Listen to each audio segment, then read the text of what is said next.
오늘 우리에게 주신 하나님의 말씀은 시편 128편입니다. 함께 봉독하겠습니다. 성전에 올라가는 노래. 여호와를 경외하며 그의 길을 걷는 자마다 복이 있도다.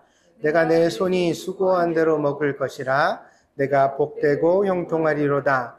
내 집 안방에 있는 내 아내는 결실한 포도나무 같으며 내 식탁에 둘러앉은 자식들은 어린 감람나무 같으리로다. 여호와를 경외하는 자는 이같이 복을 얻으리로다. 여호와께서 시온에서 내게 복을 주실지어다. 너는 평생에 예루살렘의 번영을 보며 내 자식의 자식을 볼지어다. 이스라엘에게 평강이 있을지로다. 아멘. 오늘 성전에 올라가는 노래 세 번째 시간입니다. 133편, 127편 두 편의 시편을 이미 살폈고요. 그리고 오늘은 128편을 살피고자 합니다. 시편을 살펴보면 성전에 올라가는 노래가 이 외에도 무척 많습니다. 이러한 시편이 우리에게 가르쳐주고 있는 바는 예배는 그냥 즉흥적으로 드려지는 것이 아니라 우리가 준비하는 마음을 가지고 드려야 한다는 것입니다. 예배를 드릴 때마다 마음을 준비해서 하나님 앞에 정성 들여 드리는 그러한 태도가 필요하다는 것을 이 시편이 우리에게 가르쳐주고 있습니다. 하나님께 드려지는 예배가 우리의 삶에서 마땅히 존중받아야 한다는 것입니다. 하나님께서는 이사야 선지자를 통하여 이스라엘 백성들을 책망하셨는데 이런 하나님 앞에 자기 자신을 고치려는 마음이 없이 드려지는 예배를 성전의 마당만 밟는다 이렇게 표현을 하셨습니다. 이사야 1장 11절에서 13절입니다. 우리 함께 찾아볼까요? 이사야 1장 11절입니다. 같이 읽겠습니다. 시작. 여호와께서 말씀하시되 너희의 무수한 재물이 내게 무엇이 유익하뇨? 나는 수량의 번제와 살찐 짐승의 기름에 배불렀고 나는 수송아지나 어린 양이나 수염소의 피를 기뻐하지 아니하노라. 너희가 내 앞에 보이러 오니 이것을 누가 너희에게 요구하였느냐? 내 마당만 밟을 뿐이니라. 헛된 재물을 다시 가져오지 말라. 분향은 내가 가증히 여기는 바요. 월삭과 안식일과 대회로 모이는 것도 그러하니 성회와 아울러 악을 행하는 것을 내가 견디지 못하겠노라. 우리 교회에 매주 말씀 영상이 이제 유튜브에 나가는데요. 거기 보면 엔딩이 있습니다.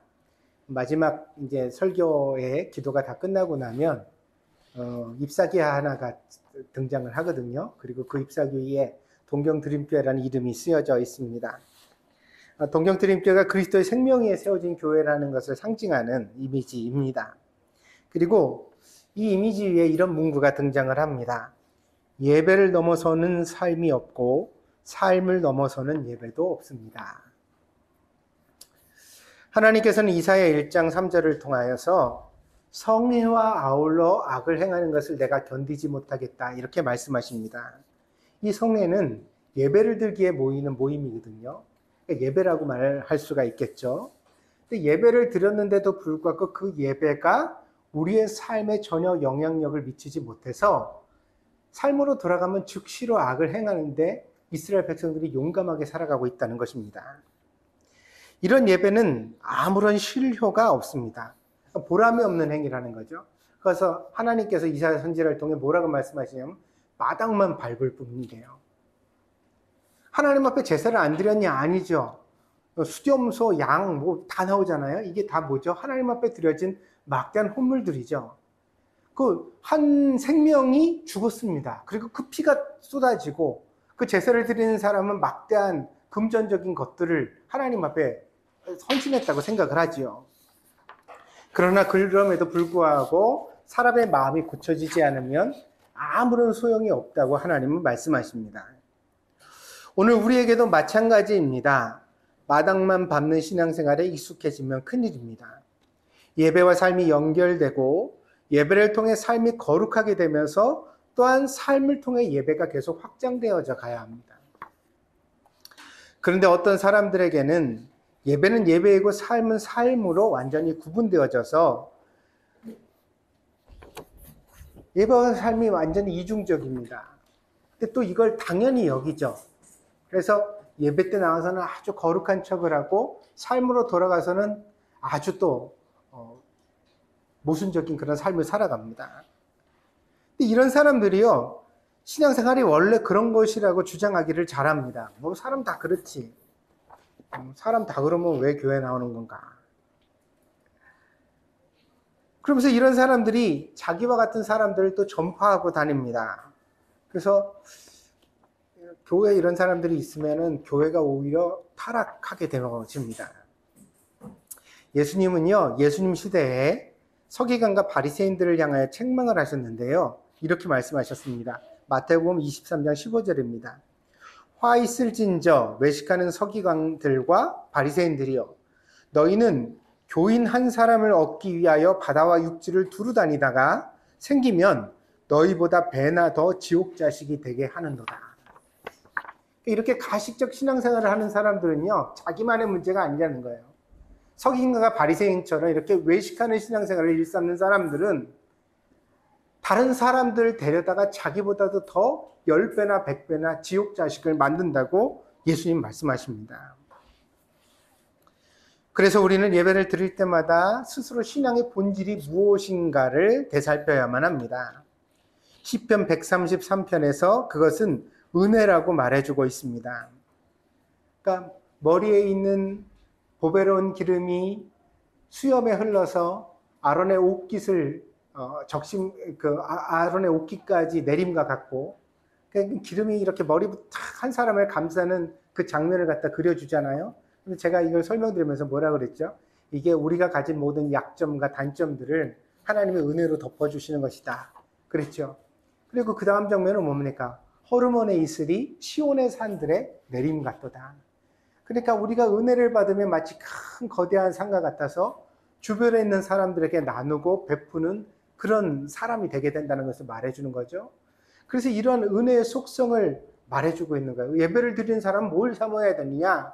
은혜 받아서 우리도 호르몬산과 같은 존재가 되기를 사모해야 된다는 거예요. 내가 정말 아론과 같은 제사장이고 헤르몬산과 같은 그런 거대한 산이 되어서 많은 사람들에게 유익을 줄 수 있는 그런 사람이 되어야 한다는 것입니다. 또한 127편은 우리에게 하나님의 주권을 말해줍니다.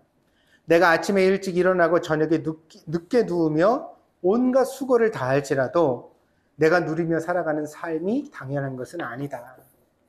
내가 손으로 수고했으니까 내가 먹고 사는 것 아니냐?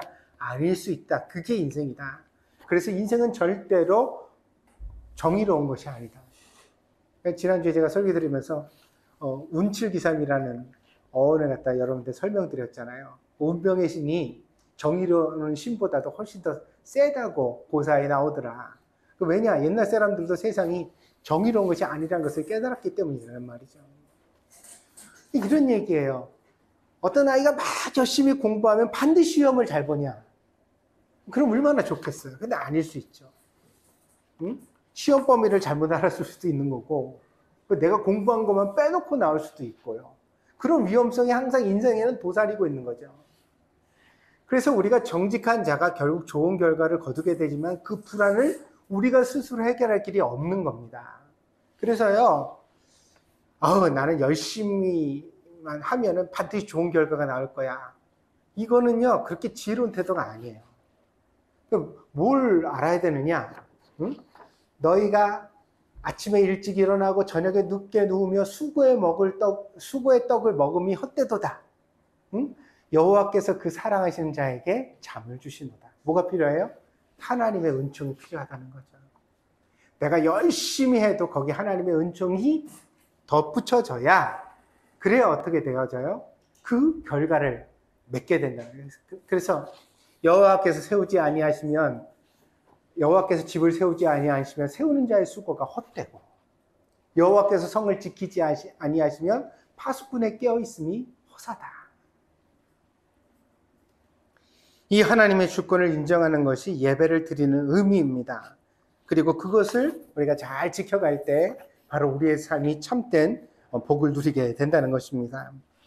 오늘 이제 마지막 시간으로 예배 드리는 자의 축복에 대하여 여러분에게 말씀을 드리고자 합니다.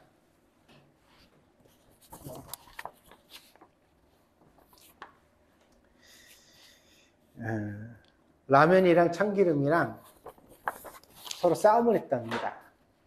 근데요, 경찰이 와가지고 라면만 잡아갔대요. 왠 줄 아세요? 참기름이 고소해서.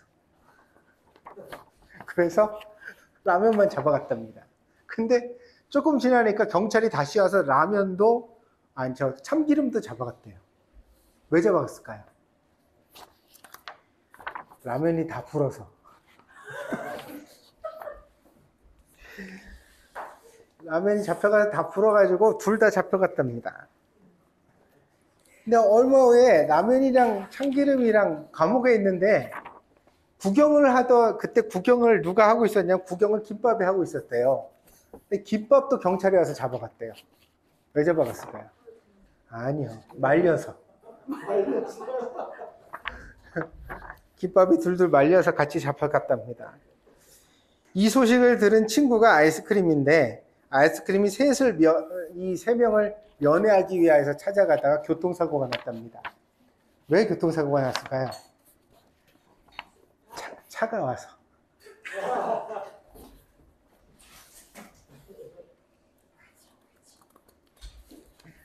근데 이 모든 일은 사실 그냥 된 일이 아니라 소금 때문에 생겨났답니다.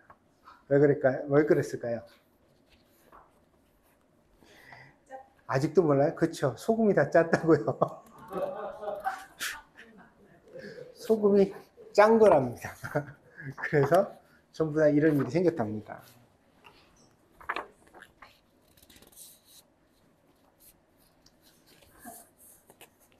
이제 이 설교는 다 잊어먹고 이것만 생각나요.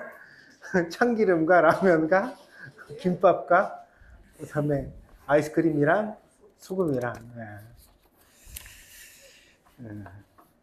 웃으세요. 웃어야 그래야 하나님 말씀도 잘 들어갑니다. 이 시편 128편은요, 예배드리는 자의 축복을 우리에게 말해주는데요, 세 가지 축복을 말합니다. 첫째는요, 2절에 보니까 수고한 대로 먹는 축복을 얻게 된대요. 예배를 잘 드리면. 노동은 본래 저주가 아닙니다. 노동이 합당한 결과로 이어질 때 사람은 고무되고 더 부지런하며 성실한 삶을 살아가게 됩니다. 그런 점에서 정직한 노동과 합당한 보상은 오히려 사람을 건강하게 만드는 조건이라고 할 수가 있습니다. 그래서 우리가 땀 흘려 수고를 하고 그 땀 흘린 것만큼 어떤 결과가 충분히 주어지면 땀 흘리는 것이 절대로 싫지 않아요. 그러면서 우리가 더 열심히 부지런하게 살아갈 이유가 되거든요. 그게 굉장히 좋은 그런 자극이 되어집니다. 근데 문제는 이 노동이 정의롭지 못하다는 것입니다. 그래서 대부분의 사람들이 노동에 비하여서 아주 초라한 결과를 얻어가게 되어지고요. 사람들이 왜 자꾸만 학벌을 높이려고 그러냐, 좋은 대학을 가려고 들고 왜 더 고연봉의 그런 직종을 선택하려고 드느냐, 조금 일하고 많이 벌기 때문에 그런 거잖아요. 그러면 그런 사람이 아니면 어떻게 해야 되냐? 그런 자기 가족을 부양하기 위하여서 어떤 수입을 만들기 위해서는 아침부터 저녁까지 정말 죽도록 손이 닳도록 일을 해야 되는 사람들도 세상에 많다는 것이거든요. 그 노동에 비하여 결과가 너무 초라합니다. 그러다 보니까 이 사람들이 노동에서 보람을 거두지 못하는 것입니다. 근데 또 아주 소수의 사람들은 노동에 비하여 너무 많은 것을 가져갑니다. 잘 출근도 안 하고 일도 별로 안 하는데 보면은 뭐 퇴직금도 몇십억이고 뭐 연봉도 매달 뭐 몇천만 원, 몇억을 가져가는 그런 사람들도 이 땅에서 세상에서 보인다는 거죠. 이 양편이 모두 위험합니다. 왜냐하면 정의롭지 못한 노동의 결과는 사람의 마음을 병들게 하기 때문입니다. 그래서요, 이 아이들이 이제 어린 시절에, 저는 이제 뭘 보면서 이거를 얘기를 했었냐면, 저희 어린 시절에는 복권 당첨된 사람, 로또 된 사람이 과연 행복한 사람이 몇 명이나 있나, 이런 거 방송에서 취재를 하고 막 추적하고 그런 프로들이 있었거든요. 보면은 로또에 당첨된 사람들이 평생을 행복하게 사는 사람이 거의 없습니다. 전부 약물 중독자가 되든가 노름꾼이 되든가 막 인생을 막 구렁텅이에다 다 넣어버린단 말이에요. 평생 일하지 않아도 살 수 있을 만큼 충분한 돈이 생겼는데, 그 과정을 다 살펴보면 마지막에는 이런 고백들을 하는 걸 볼 수가 있어요. 차라리 내가 그때 복권이 되지 않았더라면 나는 보다 더 행복하게 살았을 것 같다. 우린 그런 생각합니다. 그래서 여러분들 다 전부 다 이런 얘기 저한테 하시거든요. 목사님, 저는 복권 당첨되다 아무한테도 말 안 하려고요. 몰래 구자에다가 이렇게 넣어놓고 조금만 쓰면서 나는 평생 여행이나 다니고 이렇게 하면서 살려고요. 처음에 그런 생각을 누군들 안 하겠습니까? 근데 돈이 많아지면 사람이 어때요? 욕망이 생겨나는 거예요. 안 누려본 것, 안 해본 것 하고 싶은 거죠. 이번에도 한국 사회에 마약 이야기가 크게 나고 있잖아요. 아니, 세상에 얼마나 유명한 연예인들이면 이성균 같은 배우나 또 최근에는 뭐 지드래곤 얘기도 나왔는데 본인 아니라 그러니까 좀 더 지켜봐야 되겠죠. 이런 얘기들 나오는데 보면 보통 성공한 것도 아니죠. 엄청난 성공을 한 사람들 아니에요. 근데 그런 사람들이 왜 약물 경험이 있거나 약물 경험에 의심을 받을 만큼 그러한 형편에 처하느냐는 거죠. 이게 다 무엇을 보여주냐면 돈이 많다고 해서 인간이 평생 건강하고 행복한 것이 아니라는 것을 우리에게 말해주고 있다는 거죠. 그래서 어린아이들이, 저는 이제 아이들이 뭐 여러 가지 재질을 통해서 자기 재능을 통해서 직업을 가지는데 귀천이 없다고 생각을 합니다. 뭐 유튜버도 좋고요. 뭐 프로게이머가 되는 것도 괜찮아요. 그 일을 건강하게 잘 해낼 수만 있다고 한다면. 근데 한 가지 경계하는 것은 너무 일찍 성공하고 너무 일찍 많은 돈을 버는 것은 경계해야 될 일일 것 같아요.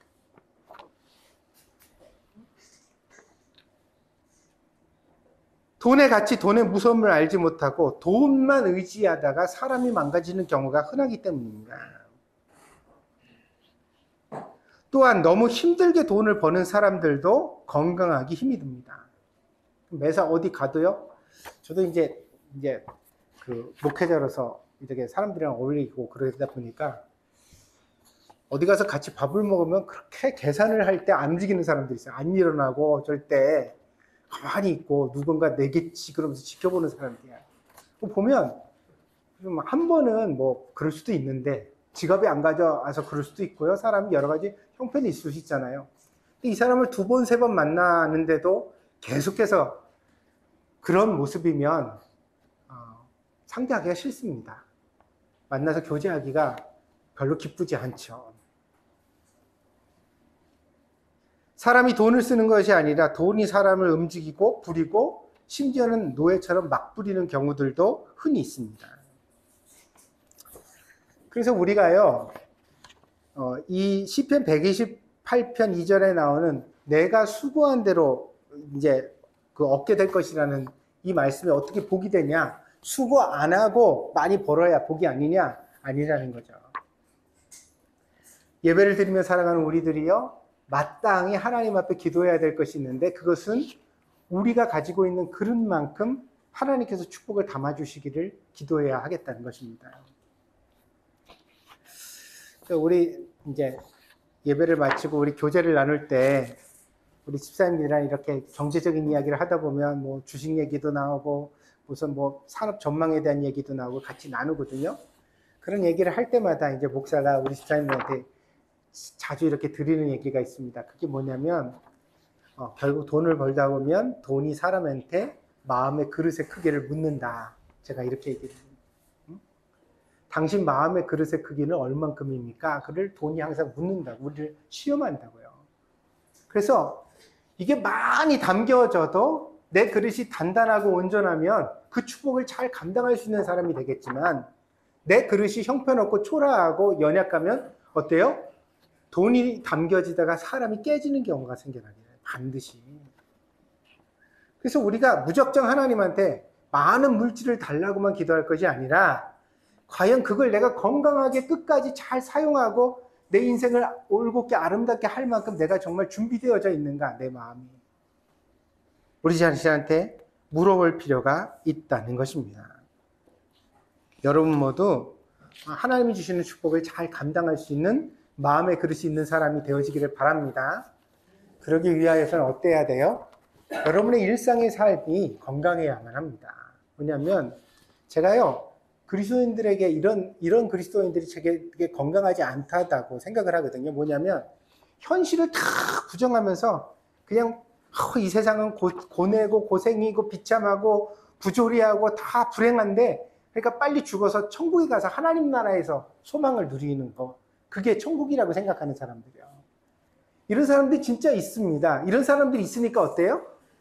말세를 말하는 이단들한테 넘어가서 자기 전 재산을 다 막 기부금을 내버리고 기도원 같은 데 들어가서 거기서 주는 밥만 먹으면서 그 예수님 오시기를 기다린다고 하는 거죠. 무슨 얘기냐면 지금 현실이 지긋지긋하게 싫은 거예요. 그럼 뭐냐? 나는 이 현실을 부정해버리고 빨리 천국으로 점프해서 들어가고 싶다. 그 마음만 있는 것이 신앙이라고 생각한다는 거죠. 근데 이거 잘못된 신앙입니다.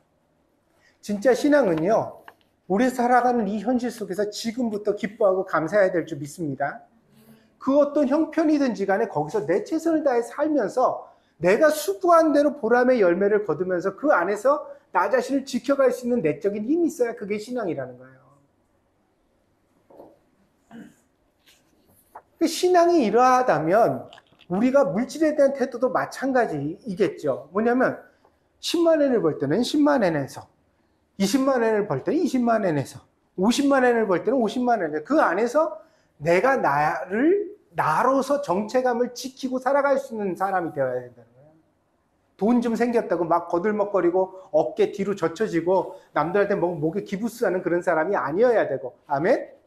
돈 없다고 또 고개 털고 코 빠져가지고 땅만 보면서 사는 사람도 아니어야 되고, 그 어떤 형편이든지 거기서 내가 나를 건강하게 지켜낼 수 있는 사람이 먼저 되어졌을 때, 그때 하나님께서 축복을 부으셔도 여전히 그것을 가지고 우리가 잘 사용할 수 있는 복된 인생이 되게 될 줄 믿습니다. 그래서 돈은요, 쓰는 거지 돈에 사람이 쓰여지면 안 돼요. 돈은 사람이 쓰는 거예요. 내가 필요하다고 생각하는 거, 내가 중요하다고 생각하는 거, 그것에 내가 돈을 써야지 돼요. 그런데 돈이 나를 휘둘러 가지고 내가 그 돈 때문에 그냥 전전긍긍하고 돈에 막 매달려 가지고 살아가는 그런 존재가 되면 이거는 한 사람의 인생으로서도 불완전하고, 신앙은 더 말해 못하겠습니까? 이런 사람의 신앙이 건강할 수가 있겠어요? 그래서 다시 말씀드립니다. 여러분, 동경들께서 신앙생활하는 여러분들이요, 신앙의 크기는 절대로 연보의 크기와 비례하지 않습니다. 믿습니까? 다른 거예요, 차원이.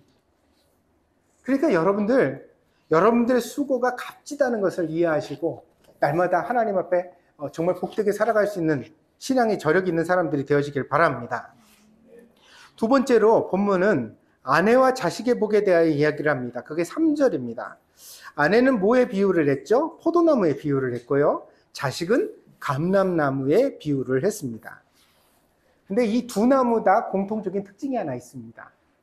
제가요, 포도나무를 오래 농사지은 분에게 이제 들은 얘기인데, 왜냐면 포도원을 새로 인수하기 위해서 가면요, 그 포도원이 좋은 포도원인지 나쁜 포도원인지를 테스트해 볼 수 있는 방법이 있다는 거예요. 그 어떻게 아니야? 뭐 땅을 좀 이렇게 보면 되지 않냐? 근데 아니 포도원 팔려는 사람이 다 기름진 땅 갖다가 거기다가 버터 뿌려가지고 다 만들어놨지, 누가 그거 깊이 포크레인을 파기 전에 땅 속에 어떤지를 누가 알겠냐는 거예요. 그런데 포도나무는 제가 말씀드렸죠, 뿌리가 무척 깊게 내려가는 나무예요. 그 원래의 원토가 어떤지를 알지 못하면 포도나무는 성공할 수가 없다는 거예요.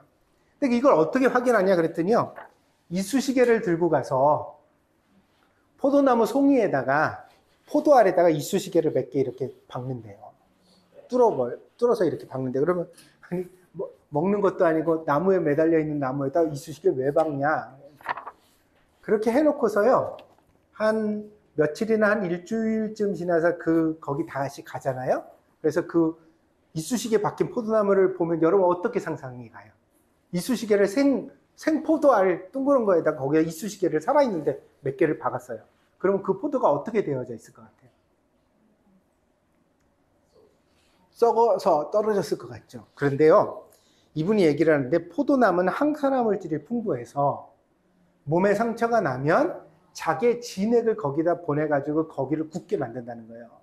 건강한 포도나무는 이쯤 되는 상처를 이겨낼 만큼 힘이 있다는 거예요. 그래서 이쑤시개를 2개, 3개가 아니라 한 10개쯤 가서 꽂으면 몇 개까지 포도알이 건강하게 싱싱하게 아직도 남아있느냐를 봐서 이 나무의 뿌리의 상태를 알 수 있다는 거예요. 그 땅이 약하고 나무가 건강하지 못하면 이쑤시개의 상처를 이겨내지 못하고 포도송이가 물러져서 떨어지지만, 나무가 건강하면 그 상처를 다 극복하고 이겨낸 포도를 만나게 됩니다. 그러면 이 포도나무는 지금 상태가 좋다, 이거 내가 인수해도 된다, 그러고 계약을 하게 된다는 겁니다.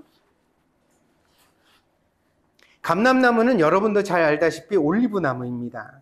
이 올리브는 그 잎과 열매, 기름까지 쓸모없는 것이 하나도 없다는 나무입니다. 그런데요, 이 올리브 나무에 대하여 여러분이 잘 모르는 사실이 하나 있습니다. 뭐냐면 올리브 나무는요, 사철 푸른 나무예요. 이게 여름에만 클 것 같잖아요. 더운 지중해에서 굉장히 날씨 좋은 데서만 올리브 나무가 자랄 것 같잖아요. 그런데 이스라엘의 진짜 사진을 보면 이스라엘도 우리랑 위도 위치가 좀 비슷해가지고요, 겨울에 눈이 내린답니다. 온대요. 눈 속에 이 새파란 잎사귀를 내고 있는 올리브 나무의 사진을 우리가 볼 수 있어요. 그러니까 여러분이 이걸 감동을 하셔야 되는데, 이 팔레스타인 지역에는 이런 나무가 드물거든요. 그래서 여러분, 이 올해도 이제 겨울이 되면 히카리 가옥가에 눈이 올 겁니다. 왜냐면 작년에 눈이 거의 없었거든요. 근데 제가 여기서 살다 보니까는 한 해 걸려 한 해씩은 꼭 눈이 오는 것 같아요. 그래서 올해는 눈이 올 거라 이런 기대를 가지면서 있습니다. 근데 눈이 오면 히카리 공원에 한번 가보세요. 거기 테니스장 근처쯤 지나갈 때 이렇게 보면요, 동백나무가 있습니다. 눈 속에서 빨간 꽃을 잔뜩 피고 있는 동백나무를 보면 정말 눈물이 날 것처럼 감동적입니다. 야, 그렇게 추워도 네가 그렇게 이겨내는구나. 그걸 이겨내고 꽃을 폈구나. 나도 저렇게 살아야겠다, 그런 생각이 듭니다. 그런데 이 팔레스타인 지역에서 바로 올리브 나무가 그런 역할을 하는 나무라는 거예요. 그래서요, 이 고난과 역경을 잘 이겨내는 올리브 나무의 이미지가 한 에피소드에서도 드러납니다. 그게 뭐죠? 노아가 홍수를 당했을 때 방주에 오랫동안 갇혀 있다가 이제 세상의 심판이 끝나고 물이 어느 정도 빠져서 사람이 살만한 그런 상태가 됐는가를 확인해 보려고 비둘기를 내보내잖아요. 근데 그 비둘기가 세상을 날아다니다가 뭘 입에 물고 와요? 올리브 잎을 입에 물고 와요. 그게 무슨 뜻이죠? 가장 척박한 환경에서 가장 먼저 생명을 회복하고 살아난 나무가 올리브 나무였다는 것을 이 일화가 보여주고 있는 것이죠. 그래서요, 아내는 포도나무 같고 자식은 감람나무와 같다는 이 말씀은 우리의 가정이 얼마나 건강하고 단단한 가정인가를 말해주고 있는 비유의 말씀이라는 것입니다. 가족은 모닥불과 같습니다. 서로가 서로에게 따뜻함을 주는 존재가 돼야 합니다. 그런데 그 모닥불 가운데 하나가 젖은 나무가 되면 자꾸만 연기가 나고 어때요? 주변에 있는 불이 꺼져가잖아요. 근데요, 주변에 있는 불이 꺼져간다고 해서 꺼지는 건 아니죠. 이 모닥불에 있는 나머지 나무들이 그 젖은 나무를 말려서 다시 태우려고 얼마나 있는 화력을 다하는지 몰라요. 그래서 연기가 나고 애쓰고 그러다가 마침내 그 나무가, 젖었던 나무가 싹 깨끗이 마르고 나면 함께 불타오르는 것을 우리가 볼 수가 있습니다. 여러분, 제가 무슨 얘기를 드리고 싶으냐면, 가정이라는 울타리 안에, 모닥불 안에서 안 중요한 사람은 아무도 없는 것 같아요. 뭐 엄마는 맨날 희생만 하는 거 아닌가? 아버지는 뭐 돈만 벌어오면 되는 거 아닌가? 아니요. 여러분, 아버지 없는 가정, 엄마 없는 가정 한번 생각해봐요. 뭐 그런 애들은 뭐 여러 명 있으니까 그 중에 하나쯤 좀 대충 해도 되는 거 아닌가? 아니요. 그렇지 않아요.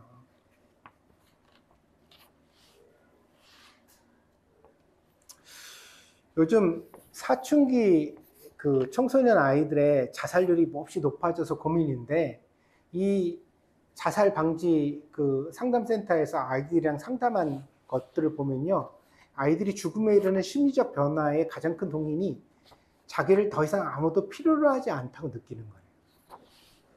나는 이제 있어봤자 패만 되고 피해만 주고 나는 의미가 없다, 살 이유가 없다, 그러면서 아이들이 자기 목숨을 끊는다는 거예요. 근데 이것처럼 큰 착각이 없어요. 왜냐하면 그렇게 해서 그 아이가 떠나고 나면 그 가정, 그 학급, 그 알았던 친구들은 모두 다 평생 지워지지 않는 마음의 트라우마 상처를 안고서 살아가게 되기 때문에.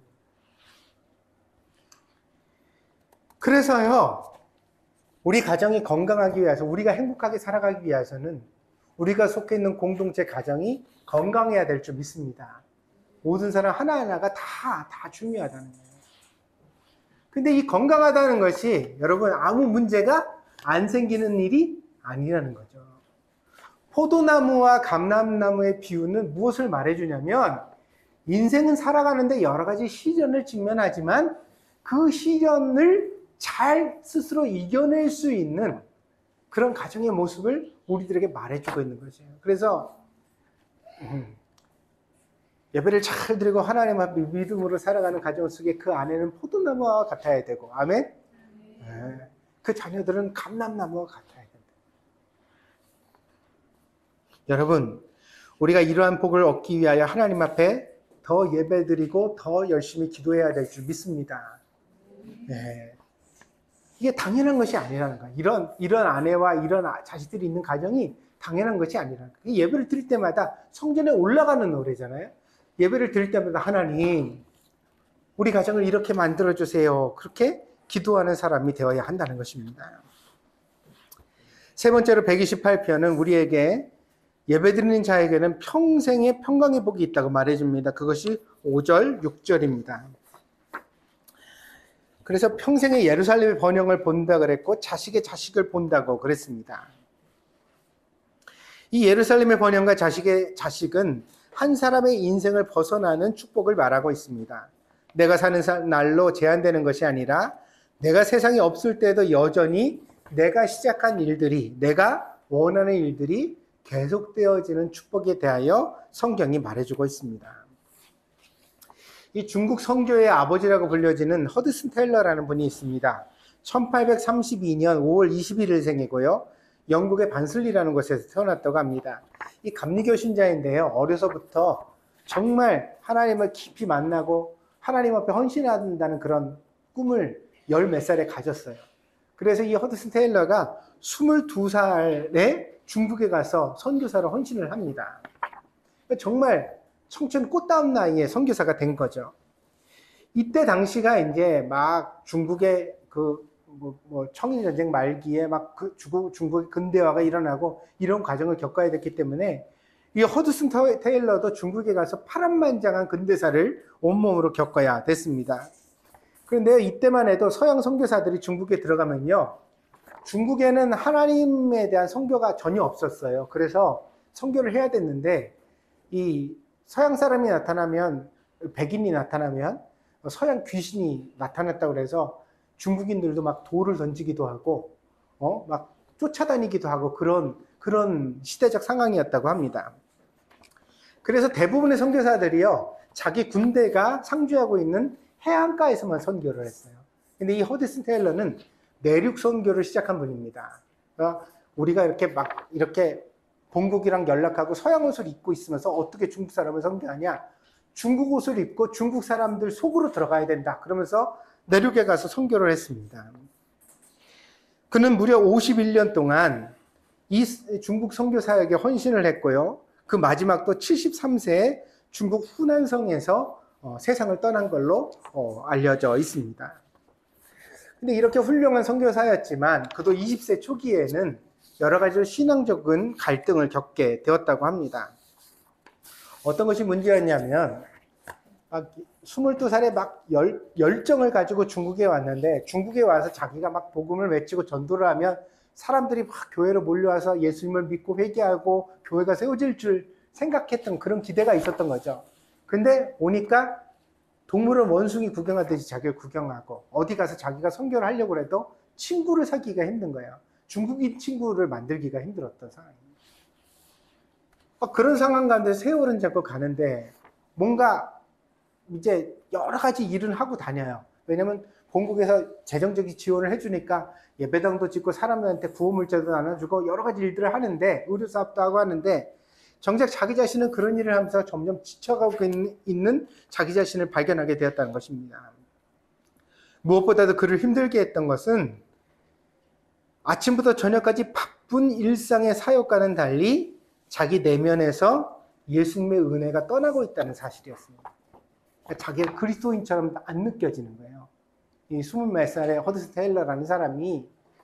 그래서 정말 나는 안 되겠구나. 이거 내가 무슨 사무원처럼 일을 막 월급 받고 일하는 선교사로 일을 하는 거지, 내가 이 사람들한테 막 하나님의 종이 됐다거나 은혜 받은 예수님의 제자 같은 모습이 나한테 안 느껴진다. 이거 내가 그만두고 포기해야 되겠다는 이런 생각을 하게 되었다는 것입니다. 근데 그렇게 실망하고 있을 때 동료 선교사로부터 한 편지를 받게 됩니다. 근데 그 편지에는요, 동료 선교사가 뭐라고 얘기를 했냐면, 자기도 똑같이 자기 자신한테 그렇게 무력하고 힘든 것을 느끼게 되었다는 거예요. 근데 그런 자신이 어떻게 극복하게 되었냐면, 노력하고 애써서 극복한 것이 아니라 날마다 내가 예수님 안에 있다는 사실을 더 느끼고 더 감사하게 되면서 내가 이러한 나 자신의 무력감을 회복하게 되었다는 그 편지를 받게 되었습니다. 그리고서 이 허드슨 테일러가 요한복음을 읽었는데요. 요한복음 15장 5절 말씀이 큰 은혜가 되었습니다. 나는 포도나무요, 너희는 가지라. 그가 내 안에, 내가 그 안에 거하면 사람이 열매를 많이 맺나니 나를 떠나서는 너희가 아무것도 할 수 없습니다. 이 성경 말씀을 묵상하는데 허드슨 테일러의 마음속에 그런 생각이 들었다. 그렇구나. 내가 예수님 안에만 있으면 저절로 열매가 될 텐데 내가 왜 자꾸 언제까지 열매를 맺는다. 뭐 어떤 노력을 한다. 내가 왜 이렇게 내 주도적으로 뭔가를 해내려고 노력했을까. 이게 선교가 아니구나. 선교라는 것은 예수님을 머리로 삼고 내가 그분의 손가발이 되어서 그분 안에 거하는 것이구나. 그러면 그분이 나를 통해 역사하는 거구나. 그렇게 깨닫게 되었답니다. 그 이후로 허드슨 테일러는 더 이상 투쟁하지 않았습니다. 그는 날마다 하루하루를 귀하게 여겼고 예수님 안에 살아가기를 열망했습니다. 그랬더니요, 오히려 그에게 많은 사역의 열매가 맺혀지기 시작했습니다. 그는요, 중국에서 사역하는 동안 자기의 부인을 잃었으며 자녀들을 다 잃었습니다. 그러나 그럼에도 불구하고 그를 곁에서 지켜봤던 사람들은 허드슨 테일러는 기쁨의 사람이었다. 안식이 있는 사람이었다. 그는 억지로 일한 것이 아니라 예수님이 함께 해주시는 많은 증거들을 나타낸 사람이었다고 회고하게 되었습니다. 여러분, 우리 이제 수험생으로 우리 이제 가온이도 있고 희연이도 있고 그런데 이 시험을 본다고 생각을 하면 사람이 강박증이 있잖아요. 결과를 만들어내겠다는 생각이 나를 괴롭혀요. 근데 이 생각이 절대로 나의 실력 발휘에 도움이 되는 게 아닙니다. 제가 이 얘기를 하고 오늘 설교를 이제 정리를 할게요. 역도 금메달리스트인 장미란 선수가 있죠. 장미란 선수가 올림픽에 출전했을 때 이야기입니다. 자기가요, 자기하고 경쟁이 되는 선수가, 이름을 제가 지금 기억을 못하는데 그 선수가 자기하고 막 경쟁을 해가지고 한 번 장미란이 이기면 그 선수가 또 한 번 이기고 그래서 서로 이렇게 라이벌인 상태였대요. 근데 이제 올림픽에서 금메달 하나뿐이니까 이걸 따야 되잖아요. 근데 올림픽에서 앞에서 이제 할 때 그 중국 선수가 이제 먼저 하게 되었는데 그 뒤에서 장미란이 자기도 모르게 그런 이제 얘기가 속말이 나왔다는 거예요. 그러면 떨어뜨려라. 실수해라. 그랬다는 거예요. 그쵸? 이해가 가죠? 그죠? 상대편 선수의 실수가 나에게는 큰 기회가 되는 거니까 올림픽 금메달을 앞에 두고 경쟁을 하는데 상대 선수가 실수하라고 말하는 건 인간적일 수 있는 기도일 것 같아요. 이 장미란 선수도 독실한 크리스찬인데 그렇게 자기 말을 되뇌었다는 거예요. 그런데 그 순간에 그 말을 자기도 모르게 되뇌고 있던 순간에 갑자기 자기 말을 자기가 들으면서 장미란이 몹시 부끄러움을 느꼈답니다. 야, 내가 올림픽 나올 때까지 고생한 만큼 저 선수도 이 올림픽에 자기 실력을 발휘하려고 얼마나 많이 고생을 했을 텐데 실력으로 내가 정정당당하게 경쟁할 생각을 안 하고 제가 실수를 해서 내가 금메달을 딴다면 내가 과연 자랑스러울까? 내 스스로에게 떳떳할까? 이게 맞는 생각일까? 그 생각이 드니까 자기가 너무 부끄러움을 느꼈답니다. 그래서요, 그 중국 선수가 경기하는 동안 그 무대 뒤에서 장미란이 기도를 했는데 이런 기도를 했다는 거예요. 그래, 나도 잘하고 너도 잘하자. 네가 준비해온 거 시큰 해라. 나도 내가 준비한 거 시큰 할 테니까 파이팅! 실수하지 말고 잘해라. 그래, 우리 서로 잘해서 좋은 경기 보여주자. 이랬다는 거예요. 그랬더니 자기의 마음에 자존감이 올라가면서 자기가 힘이 생기고 용기가 생기고 자기도 모르게 미소가 지어졌답니다. 그리고요, 그의 올림픽에서 장미라는 금메달을 땄습니다. 세계 신기록을 세우면서요. 여러분, 왜 사람이 자기 실력도 못 발휘하게 되냐면요. 제가 운전면허 시험에서 탈락하는 사람들 많이 봤거든요. 곧잘 해요. 근데 시험관만 옆에 타면, 그리고 면허 시험장만 들어서면 달달달 떨면서 이 사이드 브레이크 잡은 거 풀 생각도 잊어버리고 그거 몰고 그냥 나가고요. 막 자기도 모르게 막 실수를 연거푸해가지고 떨어지는 사람들이 많아요. 왜냐하면 붙어야 된다는 강박증이 그를 괴롭히기 때문이에요. 그래서요, 뭐가 필요하느냐? 내려놓는 용기. 아멘? 열심히 최선을 다하고 그 결과를 받아들일 각오. 그 마음을 가지고 마음 편안하게 생각을 하면 좋은 결과를 만들어갈 수 있는 줄 믿습니다. 그렇습니다. 그래서 우리가 일생을 살아가면서도 자꾸만 부모들이 나이를 먹은 사람들이 욕심을 부리는 일들은요, 대부분 오늘 본문에도 나와 있지만 자식을 위한 것일 경우가 많아요. 이게 나이가 한 60, 70쯤 먹고 나면 그때도, 아니 사실 솔직히 말해서 그렇거든요. 돈이 많아도 마음껏 먹을 수가 없어요. 소화가 안 돼서. 어디 가기도 힘들어요. 여행을 막 하루에 2개, 3개 뛰려면 다리가 아파서 못 간다고요. 그러니까 그냥 내가 잘 준비하고 마음가짐 해가지고 가야 그냥 한 달에 한두 번 맛있는 거 먹고 1년에 한 번 어디 여행 갔다 오면 충분해요. 그 이상은 사실 무리고 욕심일 경우가 많다고요. 그러니까 그럼에도 불구하고 나이를 먹어서 더 돈을 벌고 사업을 확장하고 뭔가를 크게 하려는 건 무엇 때문이에요? 내 새끼한테 좀 좋은 거 주고 싶어서, 물려주고 싶어서, 그 아이에게 주고 싶어서, 이루어주고 싶어서 그런 경우가 많다는 거죠. 그런데요, 여러분 아셔야 돼요.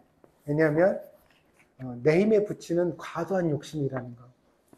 아이의 인생은 아이에게 있습니다. 믿습니까? 내가 아무리 준비해줘도요, 그게 이 아이의 인생을 대신 해결해 주지 않아요. 그러니까 스스로 자기 인생을 살도록 잘 격려해주고 나서 그 나머지는 뭐예요? 지켜보는 거예요. 자식의 자식을 볼지어다. 지켜보는 거예요. 아, 그래. 내가 가르친 대로, 내가 말하는 대로, 내가 소망하는 대로 네가 잘 살고 있느냐? 건강하게 살고 있느냐? 그걸 지켜보는 것에서 우리가 만족을 삼아야 합니다. 그래서 이 지켜보는 은혜를 누리려면 우리가 하나님 앞에 맡기는 은총이 있어야 될 줄 믿습니다. 연습하셔야 됩니다. 제가 나이 드는 건 연습이 필요해요. 예. 자기가 나이 먹은 걸 모르고서 젊은 시절을 생각하고 젊은 시절만큼 먹으면 탈이 나요. 젊은 시절만큼 운동하면 근육이나 이런 데 무리가 와가지고 아프게 돼요. 젊은 시절만큼 여행 다니고 사람들 만나고 그러면 문제가 생겨요. 나이를 먹어가면 그 모든 것들을 적정한 수준에서 조절해 가야 합니다. 근데요, 이게 다시 말씀드리는데 사람이 자기를 잘 안 봐요. 어려운 일이에요. 근데 다시 여러분에게 물을게요. 여러분 자신에 대해 얼마나 생각하세요? 여러분 나이 먹으면 실감하세요? 가끔 하죠, 가끔. 아직 전부는 아니에요. 그리고 이제 우리 김원시 선 같은 이제 들어서기 시작했고, 아직은 이제 시작일 뿐입니다. 많은 과정들이 기다리고 있죠. 자꾸만 생각하십시오. 그리고 그 나이에 맞도록 살아가는 것에 자기를 잘 가다듬으십시오. 그래야 건강할 수 있습니다.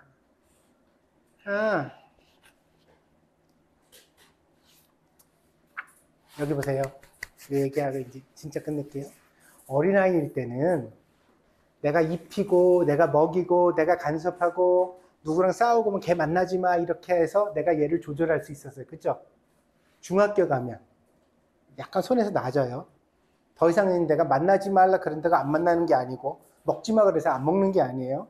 그러니까 얘가 스스로 자기가 결정하고 자기 뜻대로 고집을 피우고 살아가요. 그게 내 마음에 들든지 안 들든지. 아멘? 고등학생이 되면 이제 슬슬 집 나갈 생각을 해요. 아빠 이제 뭐 나 독립해도 돼? 이런 얘기하고 나 대학생 때는 뭐 유학을 갈까? 이런 얘기를 하고 그러죠. 근데 아이가 20살이 넘고 청년이 돼도 부모는 이 내 맘대로 되길 바래요. 내가 원할 만한 사람이랑 결혼하길 바라고, 내가 원하는 직업을 가졌으면 좋겠고, 내가 원하는 대로 돈을 벌고 살아갔으면, 나랑 같이 살자 그러면 나랑 같이 살고, 독립해서 그러면 너 혼자 살아라 그러면 독립해서 살고 이렇게 되길 바래요. 근데 이 모든 것들이 사실 가능해요, 안 가능해요? 안 가능해요. 그런 욕망을 부릴수록 우리는 점점 더 어때요? 트러블이 생기고 싸움이 나고 내가 다치고 내가 불행에 빠져버리고 말아요. 어떻게 해야 돼요? 나이를 먹어가면서 놔줘야 돼요. 놔주셔야 된다고. 아멘? 믿습니까? 네. 자, 여기 보세요. 배우자도 마찬가지예요. 20살에 열렬히 사랑하고 40살이 되면 원숙하게 사랑해야 되고 50살, 60살이 되고 나면 그때는 어떻게 돼요? 사람들을 존중할 줄 알아야 되는 거예요. 아멘? 이 사람이 맨날 나만 쳐다보고 내 옆에만 붙어있고 응? 나한테만 힘이 되길 바라고. 그럼 여러분이 묻겠죠. 목사님, 인생 참 외롭네요. 왜 외로워요? 외롭죠. 근데 그렇게 혼자 잘 굳건히 서야만 비로소 우리가 어때요? 가족이라는 모닥불을 활활 타오르게 만들 수 있어요. 믿습니까?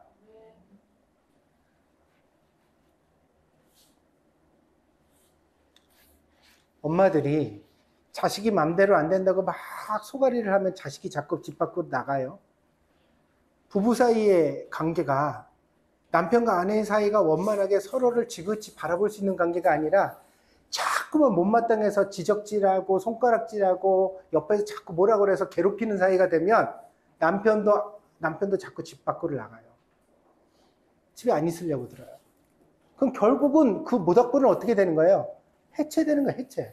각자 흩어져서 자기 불대로 사는 거야.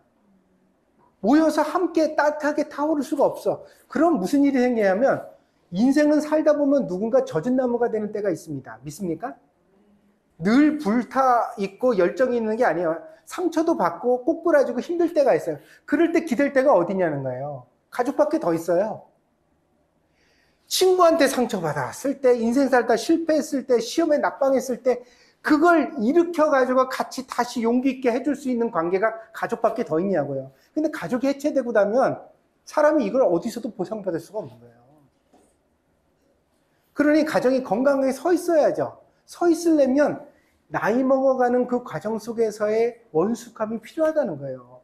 인정해야 돼요. 변해야 돼요. 늘 똑같은 사랑을 기대하면 안 돼요. 아이들이 엄마 이거 어렸을 때예요. 애들도 어린 감람나무가 돼가야 돼요. 믿습니까? 눈꽃 속에서 혼자 푸른 잎을 피우는 나무가 돼서 그걸 지켜보면서 대견하다. 그래 나 없이도 네가 살 수 있을 만큼 됐다. 그렇지만 내가 그 아이에 대한 사랑을 포기한 것도 아니고 기도를 포기한 것도 아니에요. 지켜보면서 기도해 가는 거죠. 하나님 여전히 저 아이에게 하나님 함께 해주시고 은혜를 주시옵소서. 이 건강한 관계가 잘 살아있을 때 비로소 어때요? 우리의 가정이 정말 은혜의 모닥불이 되어서 언제나 서로에게 불을 붙여줄 수 있고 따뜻함을 줄 수 있는 아름다운 관계가 될 수 있다는 것입니다. 이 일을 위하여서 우리가 예배를 드리며 늘 우리 자신을 되돌아볼 수 있는 은혜가 우리 동정드림께 있기를 바랍니다. 기도하겠습니다.